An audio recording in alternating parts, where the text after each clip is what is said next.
ఏ రాజకీయ వేదికైనా సరే కాపుల సత్తా ఏంటో చూపాల్సిందే, కాపుల సత్తా చాటాల్సిందే అనే కంక్లూజన్ కు వచ్చింది తూర్పు కాపుల ఆత్మగౌరవ సభ. జెండాలు అజెండాలు అన్ని గడప అవతలే వదిలేసి తాము ఫలానా పార్టీ వాళ్లమన్న విషయాన్ని పక్కన పెట్టి కాపు సామాజిక వర్గ నేతలంతా కలిసి ఓ మీటింగ్ పెట్టుకున్నారు. టీడీపీ అని లేదు, వైసీపీ అని లేదు, తాము కాపులం అనే జెండాను మాత్రమే ఈ మీటింగ్ రూమ్ లోకి తీసుకువెళ్లారు. శ్రీకాకుళం దానికి వేదికైంది. ఆ సమావేశంలో ఎవరూ ఊహించని కొన్ని సంచలన కామెంట్స్ వినిపించాయి. వెనుకబడ్డ శ్రీకాకుళం జిల్లా రాజకీయాల్లో కులాల ఆధిపత్య పోరు ఎప్పుడూ ఆసక్తికరంగానే ఉంటుంది. ముఖ్యంగా తూర్పు కాపు, కాలింగ, వెలమ సామాజిక వర్గాల మధ్య ఇక్కడ ప్రధాన పోటీ నడుస్తుంది. అయితే గత కొన్నేళ్లుగా ఉమ్మడి శ్రీకాకుళం జిల్లా రాజకీయాల్లో తూర్పు కాపు సామాజిక వర్గం క్రమంగా వెనకబడుతూ వస్తోంది. ఒకప్పుడు జిల్లా, రాష్ట్ర రాజకీయాల్ని శాసించిన తమ వర్గం హవా తగ్గడంతో ఇప్పుడు ఆ స్థాయిలో చెప్పుకునే నాయకత్వమే కరువైందనే ఆవేదన ఆ వర్గంలో వ్యక్తమవుతోంది.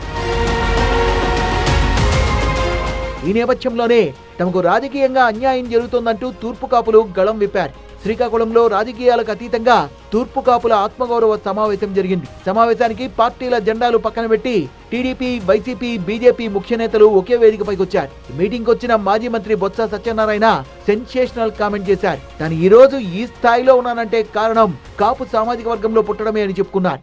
ఆ రోజు తీసుకుని చేసినా, లేదా ఆ రోజు మంత్రి అయినా, లేదా ఈ రోజు మంత్రి అయినా కాపు కులంలో ఉండబట్టి కాపు కులం కోటాలు మరి నన్ను అందరికీ రాదు. ఒక కులంలో కొద్దిగా కొద్దిముక్కులు గుచ్చముక్కులు అవి తెలిస్తే ఆటోమేటిక్గా దాంట్లో వస్తారు. ఈ కులంలో పుట్టబట్టే ఇవాళ వ్యక్తిగతంగా ఇవాళ ఈ గౌరవాన్ని వస్తుందంటే దానికి బ్యాక్గ్రౌండ్ తల్లి తండ్రి, జన్మించిన తల్లి తండ్రి ఎలాగో అలాగే పుట్టిన ఊరు ఎలాగో అలాగే పుట్టిన కులం కూడా అంతే.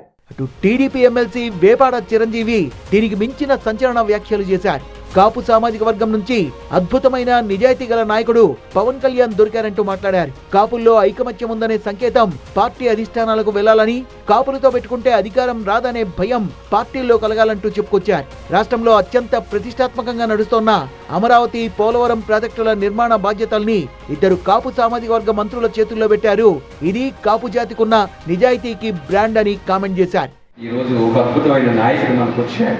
పవన్ కళ్యాణ్ రూపంలో కావచ్చు, మరొకరు కావచ్చు. రాజధాని అమరావతిని కట్టడం ఒక పని అయితే పోలవరాన్ని పూర్తి చేయడం మరొక కన్ను. పని రాక్షసులు, క్యారెక్టర్ లో దమ్మున్నవాడు, క్యారెక్టర్ లో నీతి నిజాయితీ ఉన్నవాళ్ళు, వారికి ఆ రెండు పనులు ఇవ్వాలని చెప్పి అమరావతి నిర్మాణం కానీ, పోలవరం నిర్మాణం కానీ కాపు కులస్తులకు ఇచ్చారు. టీడీపీ నేత ఆనెపు రామకృష్ణ కూడా ఆల్మోస్ట్ సెన్సేషనల్ కామెంట్స్ చేశారు.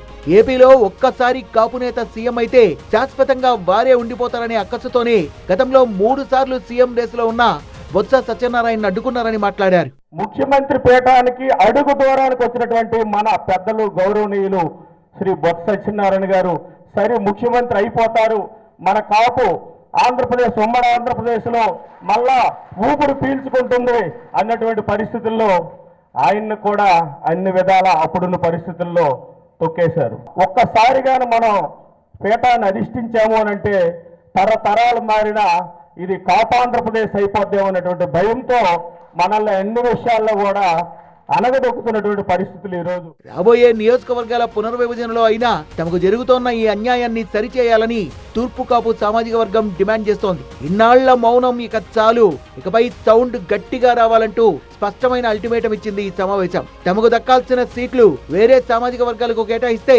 పార్టీలకు అతీతంగా ఓడించి తీరుతామనే వార్నింగ్ కూడా ఇచ్చారు. మరి రాబోయే రోజుల్లో రాజకీయ పార్టీలు ఈ కాపు గళాన్ని ఎలా శాంతింపజేస్తాయో, శ్రీకాకుళం పాలిటిక్స్ ఎలాంటి మలుపు తిరుగుతాయో చూడాలి.